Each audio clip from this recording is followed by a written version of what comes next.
Olá! Hoje nós vamos ver o que trataremos na nossa aula 3. Antes, fazendo uma recapitulação do que refletimos no nosso último encontro, vimos que o currículo se apresenta em 3 níveis: o currículo formal, o currículo real e o currículo oculto. Para além disso, quanto às abordagens curriculares, o currículo pode ser apresentado como currículo acadêmico, o currículo humanístico, o currículo tecnológico e o currículo reconstrucionista social. No nosso encontro de hoje, temos como objetivo conhecer aspectos históricos da trajetória do currículo e, para tanto, faremos uma breve trajetória histórica desta construção, até porque são muitos aspectos que estão implicados nesta história do currículo. Para tanto, selecionei os aspectos mais importantes e significativos para discutirmos no nosso encontro de hoje. Bem, iniciamos então essa trajetória pelo século XIII. Quais eram as principais ações ou características ou acontecimentos deste século? Uma educação influenciada pelas doutrinas da escolásticas, São Tomás de Aquino. Então, a escolástica é um ramo da filosofia que volta-se justamente para a questão do pensamento e da aprendizagem. O currículo não existia de forma organizada e oficializada. Era tratado de uma forma en passant, sem um planejamento linear. Os conhecimentos transmitidos fundavam-se nos valores cristãos sobre rígida disciplina. Então, os valores cristãos, inclusive da igreja, eram extremamente considerados e rigorosos no currículo. Os professores, nesse contexto, eram transmissores dos conteúdos clássicos da cultura ocidental. Já nos séculos XV até o século XVIII, a gente vai ver que já há um desenvolvimento maior, né, do que se pensa sobre currículo, das ações referentes ao currículo. Há inicialmente a transição do regime feudal, que era aquele regime caracterizado pela servidão, né, voltado muito pela questão escravocrata, da subserviência, da servidão, para o regime capitalista, voltado aí para os interesses do capital. Educar pelos clássicos da antiguidade já não era mais suficiente. Então vejam que já há uma alteração aí nesse contexto. O currículo centrado nas experiências de vida e observação e não meramente nos livros-textos. Então Schubert traz, quando ele traz essa reflexão, é justamente pensando já considerar as experiências de vida e observação para além daquilo que estava postado ou postulado pelos livros. A humanidade tinha muito mais a aprender. Então, considerando exatamente esse currículo centrado nas experiências de vida, aquilo que o sujeito traz, a gente percebe que há muito mais a se aprender sobre o currículo, sobre o conhecimento, do que meramente aquilo que estava nos livros. Tudo isso, neste século, teve uma influência do iluminismo fortemente. Bacon, Descartes, Locke e Rousseau, além de Comênios, fizeram críticas e verificaram a educação baseada em princípios religiosos. Então, a partir justamente da análise desses estudiosos, críticas foram feitas ao modelo que era praticado, e com o advento do iluminismo, os princípios religiosos foram questionados. Já não cabia mais à educação e ao currículo estar focada apenas nos princípios da religião. O currículo, então, deixa de ser apenas uma questão baseada na fé, passando a ser uma questão fundamentada também pela razão, no método científico e nas experiências vividas e experienciadas pelos sujeitos, pelas pessoas.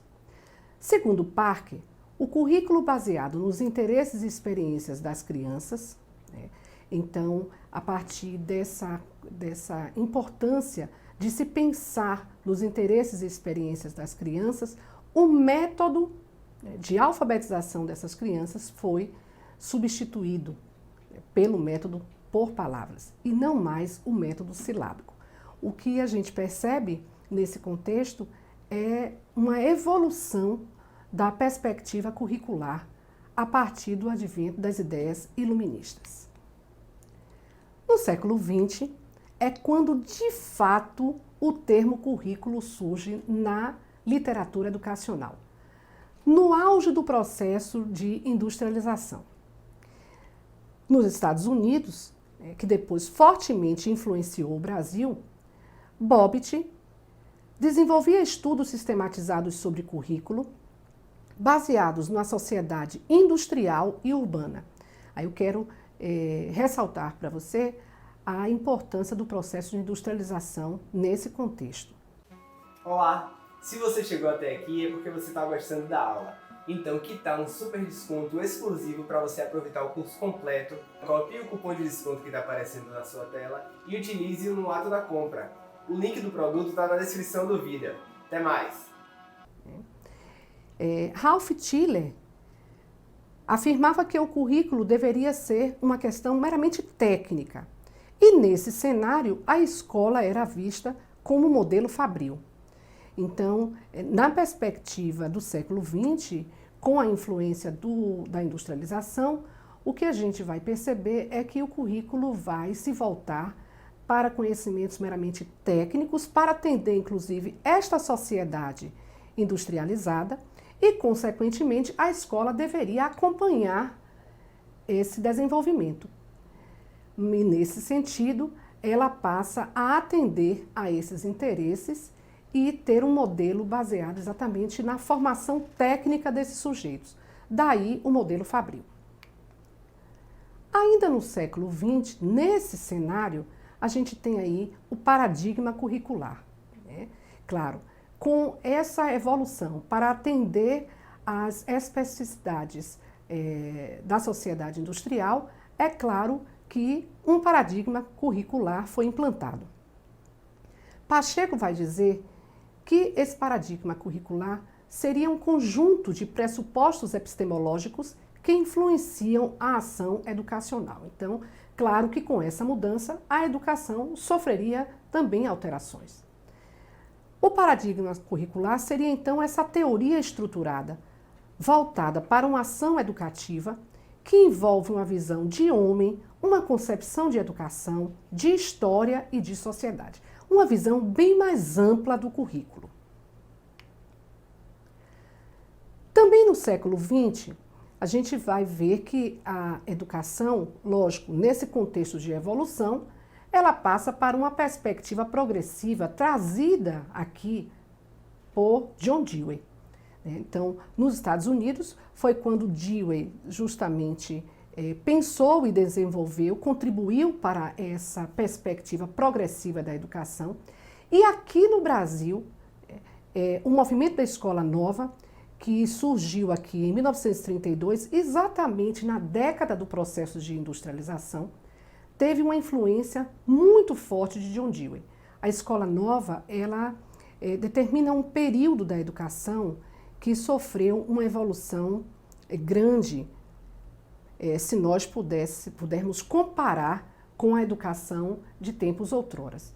Então, a Escola Nova foi um movimento que influenciou fortemente, um movimento, inclusive, desencadeado pelos pioneiros da educação, baseado nos princípios de John Dewey, alguns dos precursores, como a Cecília Meirelles, o Anísio Teixeira, o Fernando de Azevedo, foram alguns dos estudiosos que participaram desse movimento e que lutaram por uma mudança efetiva da educação. A educação não poderia mais atender apenas a uma camada elitista da sociedade, mas deveria buscar atender a todos. Bem, com isso, os professores e estudantes passaram a ter não mais uma relação verticalizada, mas uma relação dialógica, e a proposta curricular pragmática, que buscava a liberdade intelectual para os alunos. Vejam então que extraordinário, porque essa liberdade intelectual dos alunos presumia exatamente uma autonomia, uma certa autonomia, e o que os alunos passaram a ter o acesso ao conhecimento científico. Bem, ainda falando em Dewey, Lopes e Macedo vão afirmar que, quanto à educação progressiva, a educação seria um meio de diminuir as desigualdades sociais geradas pela sociedade urbana e industrial e tem por objetivo a construção de uma sociedade harmônica e democrática.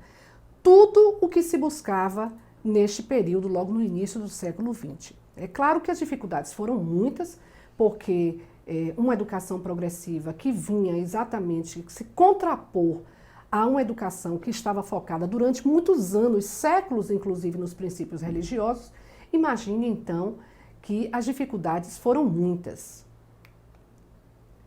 O currículo na perspectiva do século XXI, aí nós estamos já um século adiante, deveria então ser constituído pelo conhecimento reconstruído pelo aluno a partir de suas próprias referências culturais e individuais.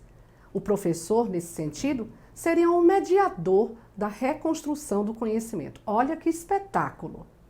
O aluno fazendo parte, sendo o sujeito ativo desse processo, e o professor como mediador nessa relação dialógica. Para tanto, o currículo deveria garantir as aprendizagens essenciais, respeitando e contemplando as especificidades regionais e locais e os direitos de aprendizagem e desenvolvimento.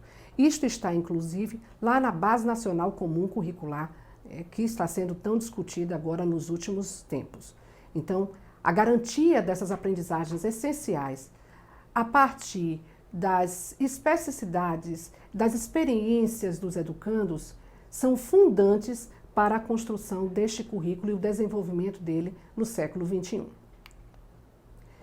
Para finalizar, a gente vai ver aí um panorama, justamente do século, final do século, o século XXI. Então, até o final da década de 50, o currículo era tido como uma dimensão técnica. Nós falamos sobre isso há poucos instantes. Centrado em objetivos, metas, estratégias e avaliação. Já nos anos 60, a gente vai ver que houve já uma progressão nessa perspectiva curricular. O currículo sofre, então, modificações oriundas de influências que ele recebeu na Inglaterra, e surge aí a nova sociologia do currículo. E a nova sociologia do currículo, ela vem justamente pregar a importância de se considerar o contexto do educando, as experiências dele, os movimentos sociais, inclusive, que tiveram uma repercussão grande na década de 50, como construtos importantíssimos no cenário da educação e também no contexto curricular. Nos anos 70, a gente tem aí a influência de estudiosos como Apple, Giron e Freire, que defendiam os saberes escolares como influência das novas relações de poder na sociedade. A gente ouve dizer muito, conhecimento é poder. E nesse sentido, os anos 70 foram essenciais justamente por conta dos saberes influenciarem justamente essas novas relações de poder que se estabeleciam na sociedade. Nos anos 80, aí a gente tem inclusive um movimento de redemocratização da educação nessa década, há o aprofundamento nas concepções do currículo, onde a cultura, a epistemologia, que é o conhecimento, a história, a política e o contexto social seriam aspectos importantes que deveriam ser considerados no currículo. Já nos anos 90, o currículo estaria fincado nas questões educacionais. Então, toda essa conjuntura política, cultural, social, epistemológica e histórica deveriam ser consideradas nas questões educacionais. A escola precisaria atender a todo esse contexto dos aspectos ligados à sociedade. E no século XXI, o currículo aí com diversos significados, a gente vai ver lá mais adiante, com o advento do multiculturalismo, visto como uma construção que vai sendo feita ao longo do processo de aprendizagem, desenvolvido a partir do conhecimento também trazido pelos educandos. Bem, a gente vai ficando por aqui, nos encontramos para as próximas discussões, dando continuidade, inclusive iniciando o estudo das teorias curriculares. Até breve.